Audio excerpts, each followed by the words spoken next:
Hello, hello. This is Louie Diaz, one of the Co-News Directors here at KHTS Radio here in Newhall. And I have the honor of having Pam and Bob English and Lorri Bernson from Guide Dogs of America and Tender Loving Canines here with me today. How you guys doing? Doing great. Doing great, and it's our honor to be here with you. Yeah, and what better day to have you guys on than on Volunteer Recognition Day. So, works out perfectly.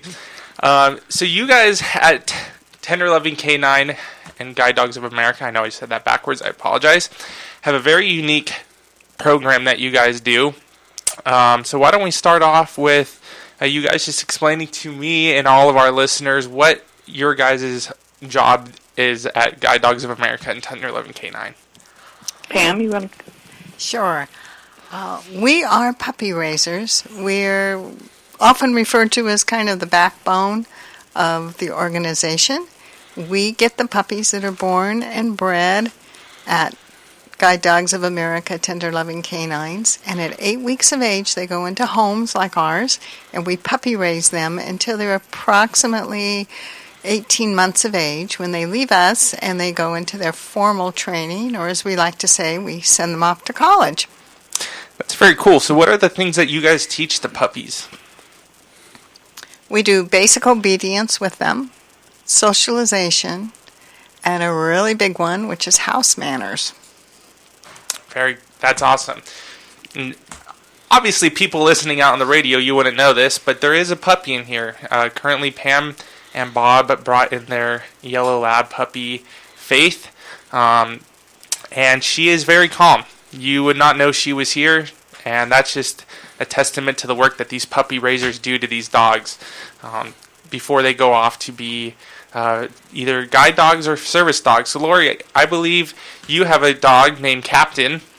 Yes. Why don't you explain some of the things that a guide dog is there to do to help people? I can do that. They do more than what people think. Of course, they guide someone who's blind like myself from point A to point B, and they make sure that we're doing it safely. So if there's any obstacles that I wouldn't see, Captain's trained to either go around it or he'll stop, and I know if he stops, I've got to point my toe out if it's something on the bottom, or reach out in front of me, maybe there's a pole, and once I acknowledge it and say, good boy, forward, then he'll go again, go around it through. But it's so nice having another brain, in a sense, to figure out different things, places that we haven't been before. Obviously, Captain wouldn't know automatically where to go, but he's trained to follow my lead if I ask somebody for some directions, and he'll follow my lead, and like I said, he'll do it safely. And crossing the streets, he's trained how to look out for cars, and one of the biggest, seriously lifesavers that I think the dogs really shine with. They shine with all that they do, but this one is really an important one, is if we're standing at a curb and I hear that the pattern of the traffic is in my favor. Okay, I think we're good to cross. If I tell Captain forward, and there's something there, or there's something coming, like the electric cars that I don't hear, or a cyclist that I may not hear turning the corner, he will do what we call intelligent disobedience. And he will intelligently disobey my command. And when that happens, sure enough, I'll hear a little sound turning the corner, and I'm like, oh my gosh, he did it. He warned me, don't go. And that really it makes me feel so safe and so confident, and knowing that I can cross the street, by myself, obviously, with Captain, but I don't need any, human assistance. And it's having, people say this often, your best friend with you all the time. Yeah. And they have your back. And that's really cool. Intelligent disobedience. So for those who aren't fully aware, you you need to know when it's safe to cross. It's not the dog's responsibility to let you know, but they will tell you no if they have to, which is really cool, because you're right. These days, more and more people have electric cars, especially around here in the Santa Clarita Valley. That it's tricky too, because it's always windy, always, and so you got the wind blowing in the trees, and then you get this car creeping up on you. So that's really cool. That's one of the ways they can help you. Completely. So, complete. What is the time that it takes to train these dogs to be a guide dog? So I know you said for the first 18 months or so, they go through puppy training. How long does it take to go through the guide program? And do all the puppies that make it to puppy college, what you guys call it, do they make it through? And if not, what happens to those dogs? Pam? The puppies are going in, they're going to declare the college major, whether they're going to be a guide dog, which is about 4 to 6 months of training, or if they seem to be more adaptable to go into the other service end, which would be a dog for a veteran with mobility or PTSD issues, a child with autism, or a facility dog, which would be a dog that would be working in possibly a clinic, a school, medical setting, a place where a lot of people would benefit by having that dog there to help mitigate anxiety and other things. Those dogs are actually trained a little bit longer because they have about 30 cues that they learn to do in order to serve people. Wow. That's a lot of cues. That is a lot of cues. A lot. So as the puppy raiser, we are very anxious to know how they're doing once they leave us. And we do get reports on them, regular reports, that let us know how they're doing. And then we have that little bit of connection to see how they do. If they go on to graduate, which is what we're hoping is going to happen, we are on cloud 9. Yeah, I'm sure. If they don't work out that way, as a puppy raiser, we do have first opportunity to take them back as a pet. But they can be adopted out as well, because we have a lot of well-meaning folks that have taken those dogs. And what % of the dogs actually completely just fail out, whether it's being a guide dog or a service dog for Tender Loving Canine? That's a good question. It's a good question, because I'm thinking now that we have the service dog program that we didn't have before, there would be a higher percentage that wouldn't make it, because you could take like an amazing dog, and let's say the amazing dog was just skittish around traffic. Well, you can't have a dog that's skittish around traffic when that dog's the one in charge of getting you through it. Right.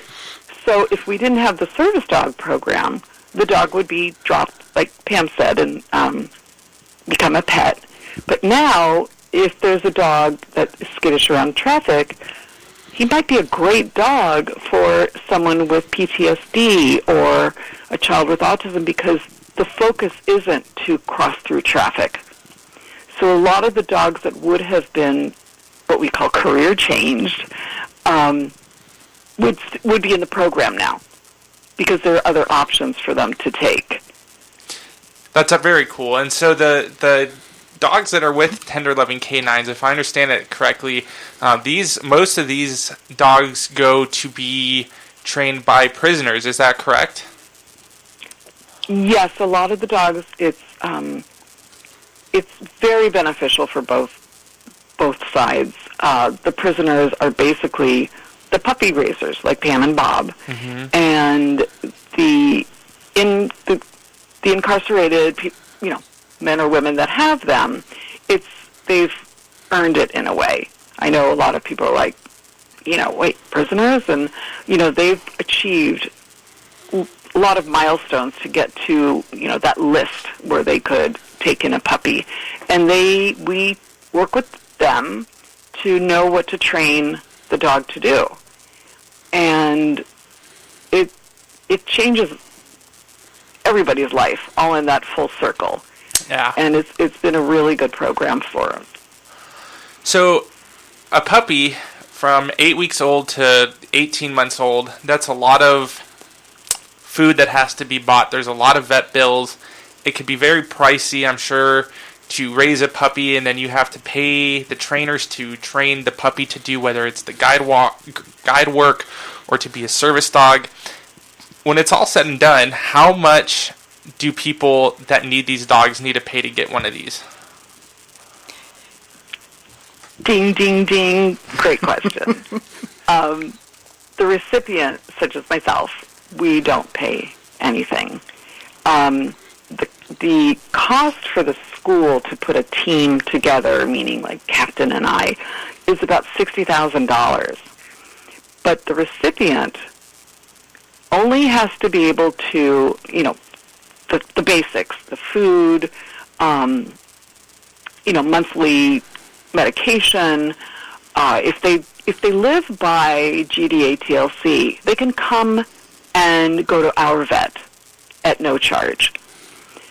So it's amazing what the school does and how much we work at raising those funds so that we can keep the recipients from having to pay.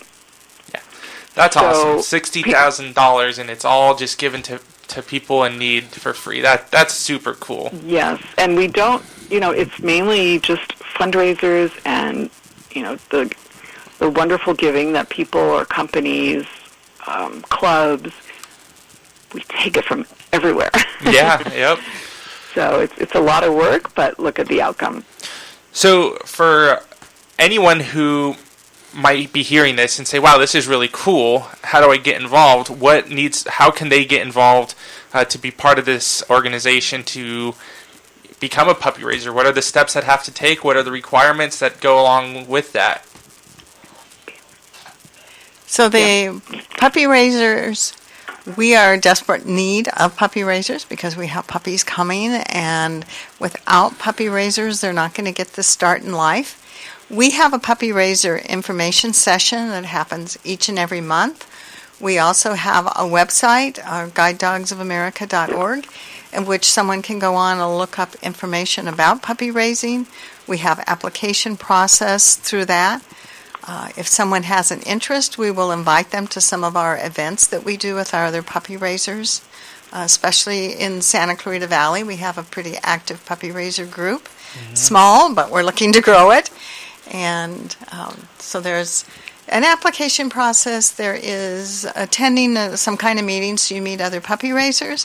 And then there's an in-home interview that we do and be able to explain a little bit more, make any suggestions that might need to be adjusted to a home environment to accommodate a puppy. That's very cool.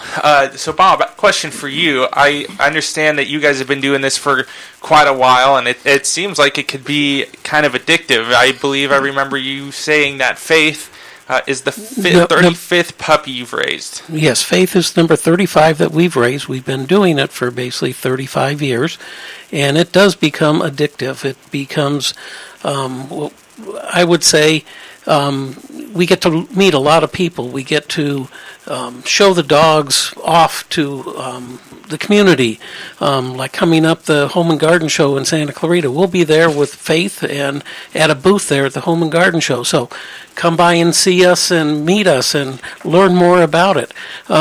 We keep meeting new friends with raising of the dogs, and we don't plan on stopping anytime soon.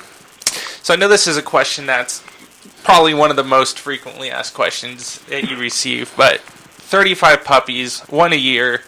I mean, you got to love all of them. How do you just come to the end of its term of being a puppy raiser and just give it away? And you got to have some kind of attachment. I know you do. How do you guys deal with the I don't want to say loss, but having to give the puppy away? Every single one is very hard to give away. I don't think there's been a single one that I can say that we haven't missed when they have gone in. But that's why we're at number 35, because we've gotten another one to start training. But then when it goes in for training, as I say, when it comes out matched up with a partner, we've got another piece of our family that we have met that we usually keep in touch with. The puppy that we raised has gone on to become a partner with somebody else, and they've become a partner with us. Almost every single one has basically kept in contact with us over the years. So that's how we do that. That's awesome. So even though the puppy's no longer living with you, you guys still know where he's at or she's at, and still get to keep in touch and see how they're developing. Yes. As a team. That's really cool. Well, you had just touched on something a minute ago, and this coming, actually next weekend, the 29th and 30th, is the KHTS 12th Annual Home and Garden Show. You guys said you're going to have a booth there. Yes, we are. What could people expect from your booth? Is it just going to be you and Pam and Faith? Are you guys going to be there doing demonstrations? What could people expect to see from you guys there at the Home and Garden Show? We will have several different puppy raisers throughout the day coming through. We have information sessions that we do at our booth. You get to pet the puppies. We have some really cool little giveaways that we do, answering questions. We'll also be walking around the whole home and garden show with our puppies as well. Very cool. So you just said something interesting. People will be able to get to pet the puppies. Most people hear and know that you're not allowed to pet a service dog. So when is it okay to pet a dog, and when is it not okay to pet a dog? With permission, they can pet the puppies. If we're working a puppy that is extremely shy, we may want to encourage a little bit of petting, but not overdoing it with that puppy. Mm-hmm. On the other hand, we may have a super confident puppy who says, "Hey, come here and pet me," and we may ask people to hold off a little bit because we're working with that puppy. We want to have a puppy receive greetings in a very controlled manner, and that's probably the most important part. And how about for you, Lorri, for you having a service dog? Do you let people pet your dog? If so, why? And if not, why? Why is that? It's a little different for a guide dog when it's actually like on the clock. So, and the difference being, I don't have people pet Captain unless we might be literally sitting at a bench. We're not doing anything, but it will be very, I would, take the lead and have him, he's probably already laying down. And then it's okay just to, hi, puppy, pet, pet, pet, because I know Captain, and I know that he will stay laying down, and it won't, scramble him up and get all excited. If I had a dog that was more excitable, like Pam said, then I would say no, because it's hard for the dogs to know, wait, I'm working, I've got my harness on, but this person's petting me, and I'm socializing. So a lot of people don't understand why a handler would say no, and the reason isn't no, you can't pet my dog. It's more, no, he's actually working, and we have to really have a definite boundary, because if you start crossing over, he might be distracted by somebody, saying, "Oh, puppy is so cute." But as long as he stays focused that he's working, he'll probably look at them, but it won't do anything to get him out of his pace. Yeah. Because if that happens, there might be a step coming up. And if somebody right at that moment says, "Puppy, puppy, puppy," and he was to be distracted by that, we very well could miss that step. Right. So it's not so much puppy, people that are using dogs, it's not so much them being mean. It's just a matter of making sure that $60,000 worth of training to keep you safe stays fresh in his mind, and that you guys have these boundaries to maintain that training. Exactly. So. And I wanted to explain that because it's not a hard no. There's a reason behind it. Sometimes, there will be a reply of, "Oh, okay," because they don't understand possibly the reason behind the no. It's the whole distraction thing, and it's the safety for both of us. Yeah. Well, that's good to know. So come out to the Home and Garden Show on the 29th and 30th. If you guys want to come by the booth, you can say hi to Pam and Bob, and you can see Faith and a few other puppy raisers that are here in the Santa Clarita. And real briefly, this coming weekend, you guys actually also have an event coming up at Castaic Lake called Bark in the Park. Why don't you, Bob, explain a little bit about what this event's going to do and how people can be involved with that It's again this where guide dogs, tender loving canines have a booth going on at the Bark in the Park, and we again will be there with an informational booth, passing out information, talking to people, etc. The event is being put on by Pam, Our Castaic friends of Castaic Lake, and Guide Dogs of America, along with a couple other nonprofits, will be receiving some of the funds from this. That's very cool. And if I understand correctly, there's going to be food trucks, 5K and 3K walks, and there's going to be plenty of other fun events for families with kids of all ages. So if that's something you're interested, you guys can look into that over, I'm sure 10 or 11 K9 and Guide Dogs of America have some information up on their website. And again, the main show to come to is the Santa Clarita Home and Garden Show on April 29th and 30th. It's the KHTS show. There's lots to do, lots of food, lots of vendors, fun things for the kids. The Emergency Expo will be there. You can see Jaws of Life demonstrations. You can even go and feed butterflies, and if that's something you're into. So, Pam, Bob, thank you so much for coming in. Lorri, thank you for your time calling in. Absolutely. We really appreciate One it. thing I wanted to say to anybody that might be, pondering the puppy raiser idea, nobody, even myself, you can't explain how incredible and how empowering somebody that needs a service dog, how big, how massive it is, a change in your world for the much better of what it possibly was. And it's I think people that do get like Pam and Bob, most selfless people on the planet. And the end result is you've changed somebody's life like mine. And you've made, like, my life by having my dogs is so much bigger. And if you understand it the right way, than my life was before having a guide dog. And I just want to encourage anybody who's thinking about it to keep that in the back of your mind, that the end result is just big. Big. Yeah. Well, yes, it is a big deal, and I know everyone out there that's the recipient of a dog is very appreciative of puppy raisers and the training staff that go on at the school, and even to the people that do things behind the scene for GDA and TLC that don't get the recognition that they should probably. But like I said, what better day to have you guys here than on Volunteer Recognition Day. So thank you to all the leaders out there and all the volunteers for GDA TLC, and come down at Home and Garden Show to gain more information if being a puppy raiser is something you'd like to do. So again, this has been Louie Diaz with KHTS Radio. For all the latest news, you can go to our website, hometownstation.com, or keep it tuned into 98.1 FM and AM 1220. Have a good day, everybody.